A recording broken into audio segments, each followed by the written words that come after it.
Good day mga kababayan at welcome back muli sa aking channel. Ngayon ay pupuntahan natin, sisilipin natin ang naging bahay dati o naging tirahan dati ni Diwata, na kung saan isa na ngayon sa pinaka dinadayong parisan dito nga sa may JW Diokno Boulevard. Ay, ang bahay ni Diwata, punta natin dito lang sa ilalim ng tulay. Ayan po, malapit na tayo. Kaya let's go! Ayan, ito po.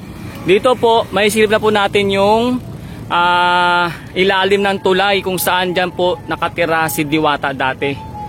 Yan, ating pupuntahan kung pwede tayong makasilip pa ng mas malalim. So mapapansin niyo bato-bato. Tapos meron na siyang meron pala siyang parang bulb, dyan no? Bulb wire, parang kade-kadena.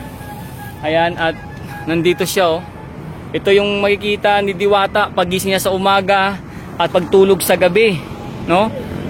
Yung na yan, yung kanyang tinitirhan. So ayan, napapalibutan si Diwata ng ng kakahuyan, puno. At heto nga, ayan, dito siya bumababa tuwing siya ay pupunta sa kanyang bahay. Dito po siya bumababa at doon sa may pinaka ilalim or pinakagitna ng tulay, kasi siyempre para may bubong na siya, doon siya mismo nakatira mga kababayan. So kung iisipin natin mga kababayan, no, ano kaya yung naging buhay dito ni Diwata, na kung saan palagay ko dekada rin siya yata dyan tumagal, no, tumira sa kanyang bahay dito sa may ilalim ng tulay. Kasi noon pa man, yun nga, napabalita siyang kumbaga nabugbog at napunta sa presinto.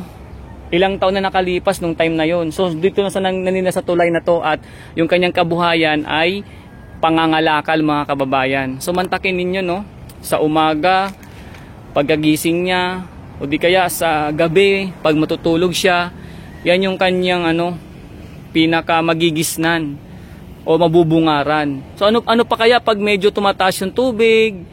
Tapos tawag dito, kung medyo talagang umaalon, malakas ang ulan, may pagbagyo, no? Ano kaya dito yung naging buhay ni Diwata?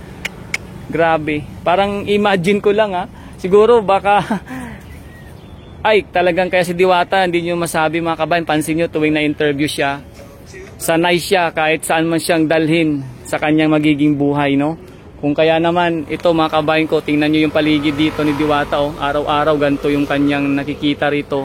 At thankful na lang din, no? Talagang kahit papano, ngayon si Diwata ay kumbaga hindi lang nakasurvive, kundi naging successful sa kanyang tinatahak na bagong buhay ngayon. So, Diwata, kung nanonood ka man sa aking channel, sa aking mga video, congratulations. Sana wag kang magbago kung ano man yung tinatahak ng buhay mo ngayon, at sana magtuloy-tuloy pa at marami pang blessings na dumating sa iyo. Salamat din sa iyong pagpapaunlak lagi sa akin at sa mga kapwa ko vloggers, na kung ikaw ay tinatanong about sa iyong buhay, ay talagang may saya at ngiti kang isinasagot sa iyong nakaraan. Kaya para sa akin, isa kang inspirasyon, Diwata. Kaya sana wag kang magbago at mabuhay ka pa hanggat gusto mo.